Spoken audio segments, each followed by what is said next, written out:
이제 홍계월전 두 번째 시간입니다. 자, 앞부분에서는 전체적인 보국과 편국의 갈등 상황, 그걸 해결하기 위해서 큰 사건들이 벌어지기 시작합니다. 전쟁이 벌어진 거죠. 그게 어떤 과정을 통해서 이어지고 있는지 확인해 보도록 하겠습니다.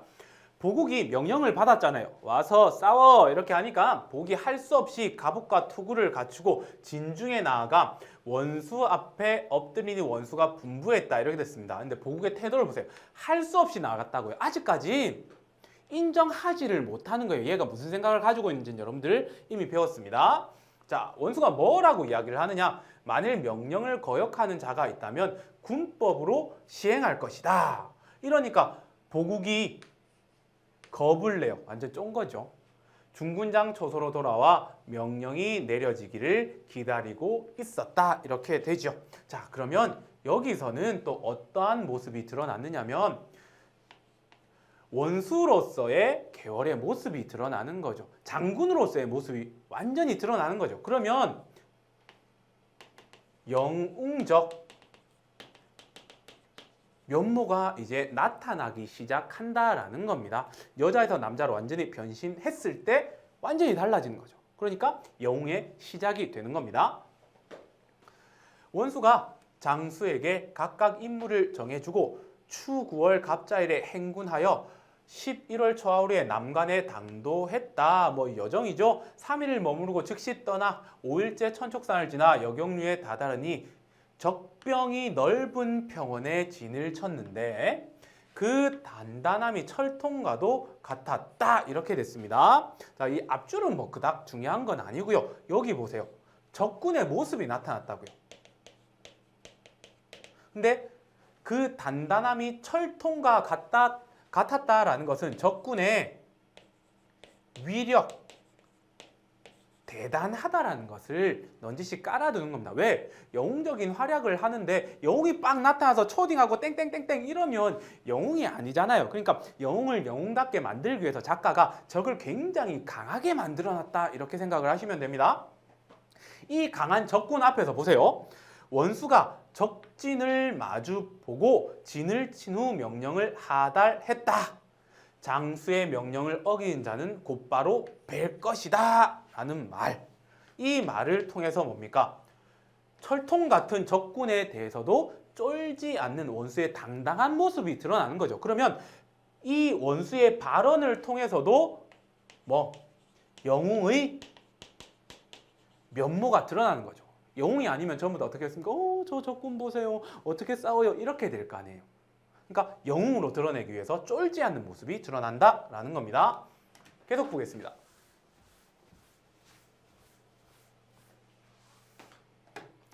자, 이 앞부분에 제가 한 두 문단 정도를 잘랐어요. 어떤 내용이냐면 보국이 명령을 받고 나가서 싸워요. 더럽지만 아내의 명령을 받고 나가서 싸우는데 보국도 꽤 능력 있는 인물이라서 2연승을 거둡니다. 그 다음에 내용입니다. 보국이 운경의 머리를 베어들고 본진으로 돌아갈 즈음에 이렇게 되는데 운경은 뭐냐면 적장입니다. 적장. 적장의 머리를 베어 들었다는 건 이겼다라는 거죠. 그러면 여기서 나타내고자 하는 것은 뭐냐면 보국 역시 능력이 어느 정도 뛰어난 인물임을 일단 설정해 놓는 거예요. 그 상황 속에 적장 구덕지가 대로에 긴 칼을 높이 들고 말을 몰아 크게 고함을 치고 달려들었다. 난데없는 적병이 또 사방에서 달려드니 보국이 겁이 나고 두려워 피하려고 했으나 순간에 적들이 함성을 지르고 보국을 천여겹으로 에워쌌다. 형세가 위급함으로 보국이 하늘을 우러러 탄식했다. 이렇게 되는데 여기서는 무엇이 나타났느냐 하면은 보국이 능력 있음을 보여주고 있습니다. 하지만 더 강한 적들에게는 얘가 어찌할 수 없다라는 게 드러났죠. 즉 보국의 위기 상황이 서술된 거예요. 그러면 얘가 진짜 능력 있는 얘도 영웅적인 인물이라면 어떻게 할까요? 해결하겠죠. 그런데 위기 상황 속에서 얘가 대처한 방법은 하늘을 우러러 탄식하는 방법밖에 없다라는 거죠. 능력이 한계치에 있다라는 것을 드러내놓고 있는 겁니다. 앞부분에는 어땠습니까? 이 보국의 부인 평국은 어땠습니까? 쫄지 않았죠. 얘는 쪼는 모습을 보여주고 있는 거죠. 능력치가 점점 차이나고 있음을 의도적으로 서술하는 부분입니다. 계속 보겠습니다.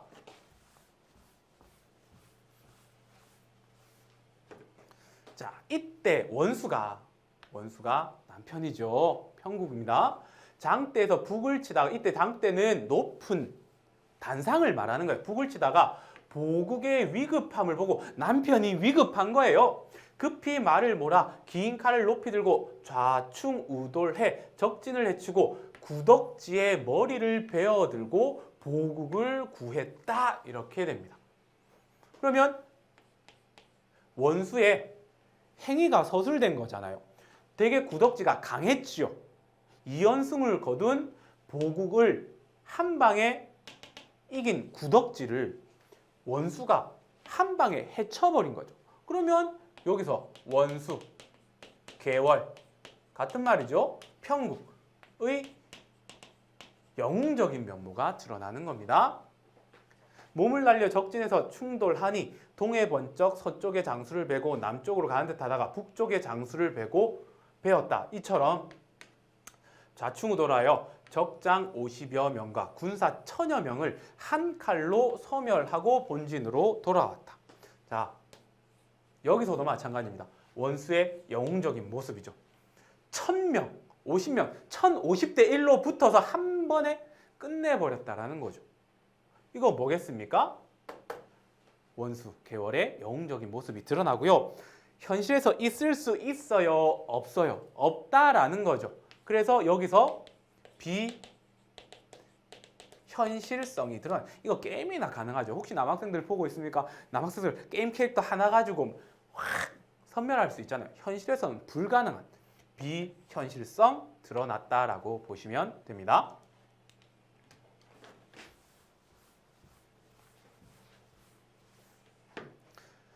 보국이 원수 보국이를 부끄러워하니 이제 스스로를 아는 거예요. 자기 능력이 원수에 못 미친다라는 것. 원수가 보국을 꾸짖어 말했다. 저러고도 평소 남자라고 칭하리오 나를 업신너기더니 이제도 그러할까 이렇게 됐습니다. 누가 누구를 꾸짖는다고요? 원수가 보국을 꾸짖는다고요. 그러면 이 꾸짖는 말을 통해 무엇이 드러날까요? 보국이 가지고 있는 남성 중심 가치관에 대해서 뭐 하고 있다? 비판하고 있는 거예요. 보국을 야단침으로 해서요. 이게 되겠습니까? 그리고 여기 원수 보기를 부끄러워한다라는 것은 스스로 생각하는 거잖아요. 그러면 자연스럽게 이게 계속 이어지면 어떻게 될까요? 보국이 원수를 뭐 할 수밖에 없다? 인정할 수밖에 없다라는 것을 드러내는 거죠. 인정하는 과정으로 가고 있다. 이렇게 생각하시면 됩니다. 이렇게 말하며 보국을 무수히 조롱했다. 이런 건 아니고요. 너무 처절하잖아요. 이때 원수가 장대의 자리를 잡고 앉아 구덕지의 머리를 함에 봉해 황성으로 보냈다. 계속해서 영웅적인 모습이 서술되고 있는 겁니다. 자, 첫 번째 사건이 이렇게 해서 끝났습니다. 이 사건 속에서는 두 가지가 드러난 거죠. 영웅적인 면모, 그 다음에 보국의 자신 스스로 부끄러워하면서 이제 우리가 추론해 볼 수 있는 것은 보국이 원수, 자기 부인의 능력을 어느 정도 인정하기 시작했다라는 것을 알 수가 있는 거죠. 사건이 한 번으로 끝나겠습니까? 이어질 수밖에 없는 거죠. 한편 이렇습니다.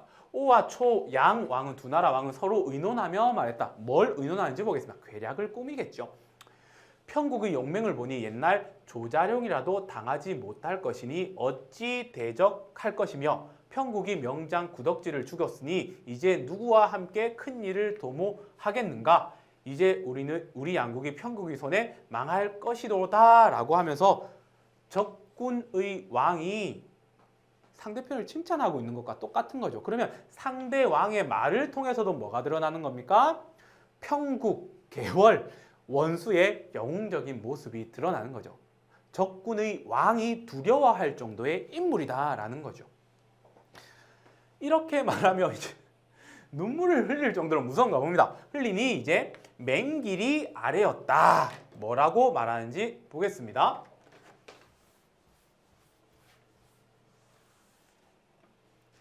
대왕은 염려하지 마십시오. 소장에게 한 묘책이 있습니다. 지금부터 묘책에 대한 내용이겠죠? 편국이 아무리 영이라도 개교는 알지 못할 것이옵니다. 이 개교로 천자를 사로잡을 것이니, 이 천자가 뭔데요? 편국이 모시는 왕요. 왕을 사로잡을 계책이라고요. 지금 황성에는 시신만 있을 것인, 이때 시신은 시체를 말하는 것이 아니고 무장이 아닌 뒤에서 네 임금님 하고 내시 같은 사람들 있죠. 그 사람들을 말하는 거예요. 편국이 모르게 군사를 거느려 오와 초이 동쪽을 넘어 양자강을 지나 황성을 치옵소서. 천자는 반드시 황성을 버리고 도망해 살기를 바라고 항서를 올릴 것이니 항복하는 문서요. 그렇게 하옵소서. 이렇게 됐죠. 자, 여기를 통해서 뭘 알 수 있냐? 묘책의 구체적인 내용을 알 수가 있는 거죠. 자, 그 다음에 두 번째는 또 다른 사건이 벌어진다는 것을 알 수 있습니다. 그렇다면 지금부터는 뭐겠습니까? 이 사건이 어떻게 해결되어 가는지 그 과정이 드러날 것이며, 이렇게 해결되어 가는 과정이 보국과 편국의 갈등이 해소되어 가는 과정 중에 하나다라는 것을 여러분들 인식할 수 있어야 돼요. 그 가장 키포인트는 보국이 이 해결되는 과정 속에서 누구를 인정한다? 개월을 인정할 수밖에 없는 모습들이 드러날 것이다 라는 거죠. 자, 계속해서 보겠습니다.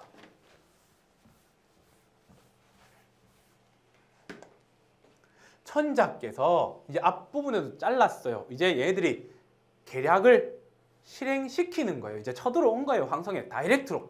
천자께서 매우 놀라시고 조정 관료들을 모아 의논하셨다. 그러나 적장 맹길이 동쪽 관문을 깨치고 돌아 백성을 무수히 죽이고 대궐에 불을 질러 불빛이 하늘에 닿을 정도였다.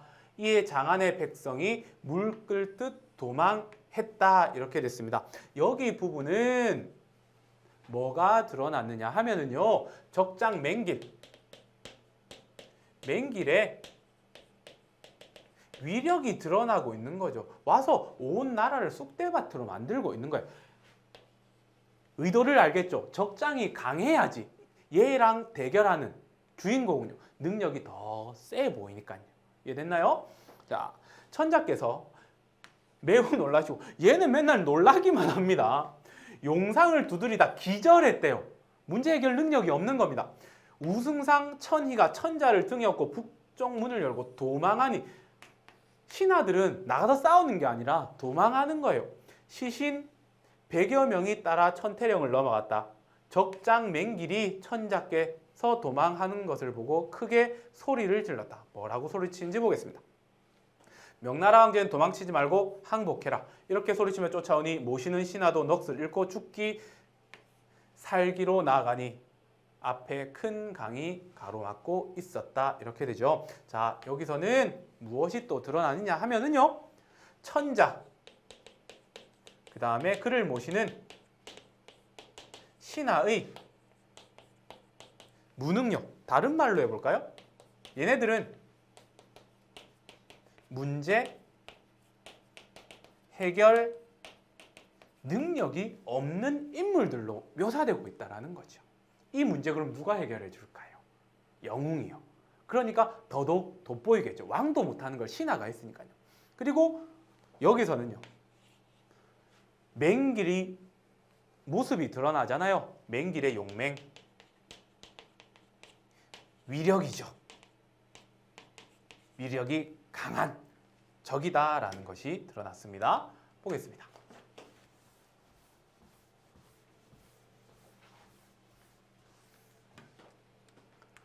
종이와 붓이 없어 성안에 들어가 항서를 쓸 것이니 장군은 우리 황상을 살려주소서. 신하들이 적장한테 빌고 있는 모습입니다. 얼마나 무능합니까?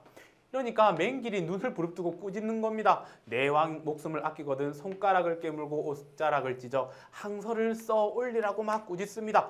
이런 말을 통해서 맹길의 위력이 계속해서 드러나는 거예요. 엄청 강한 놈이구나 라고. 이에 천자께서 혼비백산하여, 얘는 맨날 기절하고 도망가는 것밖에 안 하네요. 용포의 소매를 뜯어 손가락을 입에 물고 깨물려고 하나 참아 못하고 하늘 우러러 통곡하며 말씀하셨다. 400년 사직이 내게 와서 망할 줄 어찌 알았겠느냐? 이렇게 말씀하시며 대성통곡하시니 햇빛도 빛을 잃었다. 이렇게 되죠. 여기서는 뭐 맹길의 위력, 강함, 여기서는요 왕과 신하의 무능, 문제 해결 능력이 없음이 계속해서 드러나고 있습니다. 울 수밖에 없어요. 울기밖에 못하는 찌질해. 자, 그 다음 보겠습니다. 이때 이제 왕이 위기에 처했잖아요. 그럼 이제 누가 등장해요? 두둥 하고 주인공이 나와야죠. 원수. 편국이죠. 주인공. 진중에 있으며 적을 무찌를 묘책을 생각하고 있었다. 그런데 희한하죠. 자연히 마음이 어지러워 장막에 나가 천기를 살펴봤다. 하늘의 기운을 살펴봤다라는 겁니다. 그러니까 자미성이 어떠한 별이 자리를 떠나고 모든 별이 살기 등등하여 은하수에 비치고 있었다. 그러니까 천기가 좋지 않다라는 걸 파악한 거예요. 그리고 나서 원수가 크게 놀라 중군장을 불러 말했습니다. 내가 천기를 보니 천자의 위태함이 경각에 있도다. 경각에 달았다는 건 매우 위기 상황이다. 뭘 보고 깨달은 겁니까? 천기를 보고 깨달았다라는 거죠. 알았다라는 거죠. 근데 여기서 그러면 뭘 알 수 있습니까? 비범한 그의 능력을 알 수가 있는 거죠. 이 비범한 능력, 성인이 되었으니까 뭐 영웅의 면목 드러나는 거죠. 그 다음에 우연히, 그러니까 생각하다가 우연히 밖에 나가서 이거를 알게 된 거죠. 그럼 여기서도 뭐 드러난 겁니까? 우연성. 사건의 우연성이 드러나는 거죠. 그 다음에 또 보세요. 위험을 알았잖아요. 왕이 죽을 위기에 있다는 거. 그 다음 보세요. 내가 홀로 가려니 이렇게 됐습니다. 야, 우리 같이 가자. 나 겁나니까 함께 go go with go가 아니에요. 내가 혼자 가겠다. 가서 처치하겠다. 뭐겠습니까? 영웅의 모습이죠. 영웅의 모습. 장군은 장수와 군조를 거느려 진문을 굳게 닫고 내가 돌아오기를 기다리라. 이렇게 되어 있습니다. 자, 그리고 이 소설 속에서는 보통 문제집에서는 바로 적군하고 막 붙는 모습이 나오는데 한 단계 거칩니다. 고전 소설에 또 다른 내용이 등장하는 거죠. 노인이 그제야 한 노인이 등장하는데 도로 기어 나와 대성통곡했다. 원수가 자세히 보니 이 사람은 귀주후 여공이었다. 이렇게 돼. 여공이 누굽니까? 원수의 시아버지요. 원수의 시아버지요. 급히 말해서 내려 땅에 엎드려 통곡하며 말했다. 시아버님 무슨 연으로 이 수채구멍에 몸을 감추고 있사오니까. 자, 이게 무슨 상황이냐면 원수가 황성을 훅 달려간 거예요. 구하러. 갔는데 임금의 모습은 찾을 수 없고 쑥대밭이 되어 있는데 노인 한 사람을 만난 거예요. 그게 자기 시아버지인 거예요. 그러면 전쟁 중에 자기의 가족을 만나는 일은 희박하죠. 그렇죠? 그래서 여기서도 뭐가 드러났습니까? 사건의 우연성이 드러나는 거죠. 소부의 부모와 시모님은 어디로 피난했는지 아시나이까? 가족들의 안부를 묻습니다. 여공이 원수의 옷을 붙들고 울며 말했다.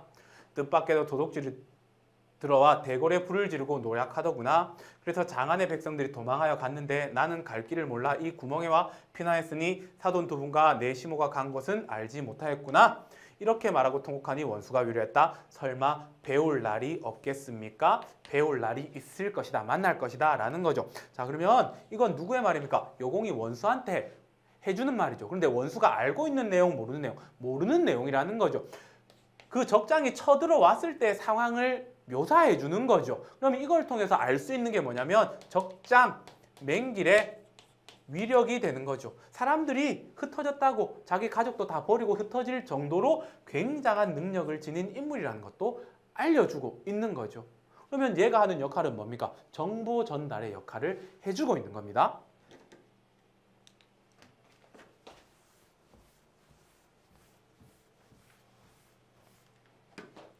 황상께서는 어디가 계시나이까? 임금 어디 가셨습니까? 라는 거죠. 그러니까 여공이 여기에 숨어서 보니 한 신하가 천자를 얻고 북문으로 도망해 천태령을 넘어가는데 그 뒤에 도적이 따라갔으니 천자께서 반드시 위급할 것이다. 지금 딱 여기 보세요. 원수가 원하는 건 황상의 정보죠. 그 정보를 누가 제시해요? 여공이 제시하고 있는 거죠. 그래서 정보 전달자의 역할을 여공이 하고 있다는 거, 이 한 포인트는 반드시 알아두시기 바랍니다. 원수가 크게 놀라 말했다. 천자를 구하러 가오니 아버님은 제가 돌아오기를 기다리소서. 영웅답죠. 바로 가겠습니다 라는 거잖아요. 우물쭈물 하지도 않고요. 그러니까 보통 사람이었으면 완전히 쑥대밭된 모습을 보고 이놈 굉장히 강하구나 갈까 말까 고민할 텐데 얘는 고민도 안 해요. 고고! 이야기하는 거죠. 그러고서 말에 올라 천태령을 넘어갔다. 순식간에 한수북에 다다르보니 심리 모래사장에 적병이 가득하고 항복하라고 하는 소리가 산천에 진동하고 있었다. 자, 이 부분은 뭘 서술하고 있는 겁니까? 위기 상황요. 굉장한 위기죠. 천자가 죽을 위기에 놓여 있는 모습이 되어 있는 겁니다. 이 위기를 이제 누가요? 평국이 어떻게 해결하는지 보겠습니다. 원수가 이 소리를 듣자 투구를 고쳐 쓰고 우레같이 소리를 지며 말을 제쳐 달려 크게 호령했습니다. 적장은 나의 황상을 해치지 말라. 평국이 여기 왔노라. 딱 한마디 합니다. 그러니까 이에 맹길이 두려워 말을 돌려 도망하니 원수가 크게 호령하며 말했다. 자, 도망하니까지만 딱 보겠습니다. 한마디밖에 안 했죠. 우리 왕 건들기만 해 이 자식아 라고 하니까 깨갱 깨갱 하는 거죠. 그러면 여기서 뭐가 드러났을까요? 원수 평국의 영웅적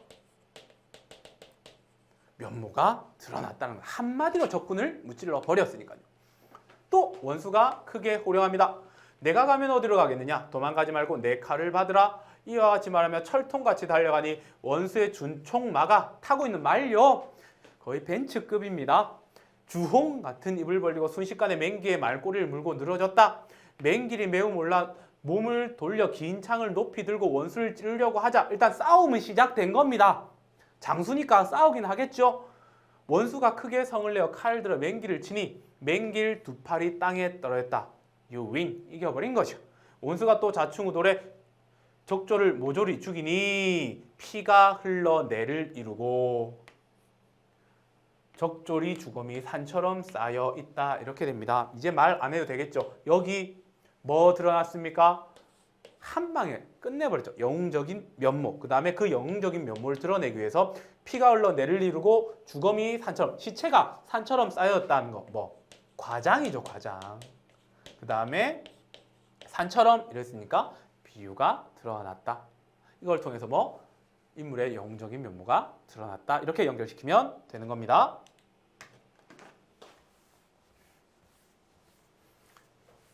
자, 이미 이제 사건은 다 종결된 거예요. 그 다음 보겠습니다. 이때 이미 사건이 다 끝났는데 천자와 신하들이 넋을 잃고 어찌할 줄을 모르고 천자께서는 손가락을 깨물려고 하고 있었다. 뭐 하려고요? 항복요 이렇게 하려고요. 그러면 여기에서 뭐가 드러났을까요? 천자와 신하의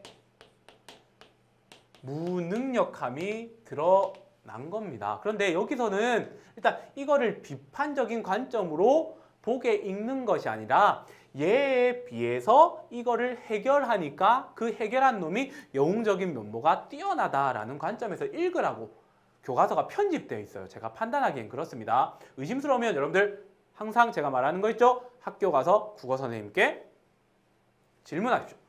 비판인가요? 라고요. 자, 그 다음 보겠습니다. 원수가 급히 말에서 내려 엎드려 통곡하며 여쭈었다. 폐하께서는요. 옥체를 보증하옵소서. 옥체가 뭡니까? 왕의 몸을 옥체라고 하거든요. 평국이 왔나이다. 이렇게 깍듯이 왕 대접하고 있는 거잖아요. 자, 다시요. 무능하죠. 평국은 영웅입니다. 그러면 무시할 법 하잖아요. 그런데 무시해요? 무시하지 않아요? 무시하지 않고 천자 대접, 왕 대접 해주고 있죠. 그러면 여기서 뭐가 드러나는 겁니까? 바로 춘군 사상이 드러나 있다는 거죠. 신하는 그 왕이 어떻든 간에 충성을 맹세한다는 거죠. 그게 여기서 드러난 겁니다. 천자께서는 혼미한 가운데 평국이란 말을 듣고 한편으로는 반기며 한편으로는 슬퍼하며 원수의 손을 잡고 눈물을 흘며 맨날 울어요. 말씀을 못하셨다. 원수가 옥체를 구호하니 이윽고 천자께서 정신을 차리고 원수에게 치하하셨다. 칭찬했다고요. 모든 이제 큰 두 가지 사건은 끝난 거예요. 이 사건을 통해서 누구의 모습이 두드러졌습니까? 평국의 능력치가 두드러졌다고요. 자, 뒷부분의 줄거리입니다. 자, 근데 이 교과서가 편집을요 이렇게 매끄럽게 하지를 못했어요. 그러면 이때쯤 되면 보국이 평국의 능력을 인정하는 장면이 나와야 되잖아요. 그런데 그거 없이 뒷부분의 줄거리 마지막 부분을 이렇게 연결해서 한 줄 정도 들어갔습니다. 제가 그걸 보여드릴게요. 왜? 주된 갈등은 보국과 평국과의 갈등이에요. 남성 중심 가치관을 가진 이 보국. 그러면 해결 방법은 얘가 얘를 인정하는 모습이 나와야 되는데 본문 안에는 없어요. 여기에 있다고요. 그것까지 확인시켜드리고 수업 마무리하도록 하겠습니다. 뒷부분의 줄거리입니다. 개월이 천자를 구한 사이 보국이 오왕과 초왕의 항복을 받아 돌아오는데, 자, 얘도 능력이 있는 놈이에요. 개월이 적장인 맹길인 체하여 보국을 속여 조롱한다. 문제될 건 없습니다. 보국은 모든 면에서 자기보다 우월한 개월의 능력을 인정하고 둘의 갈등은 해소된다. 그렇게 길게 지문을 구성하고 여기서 갈등을 한 줄로 해소시켜 버린 거예요. 여기서 드러나죠? 두 사람의 갈등 해소가 있다고요. 왜? 어떻게 해서 갈등이 해소됐습니까? 보국이 평국의 능력을 인정함으로써 갈등이 해소되게 되었다라는 거죠.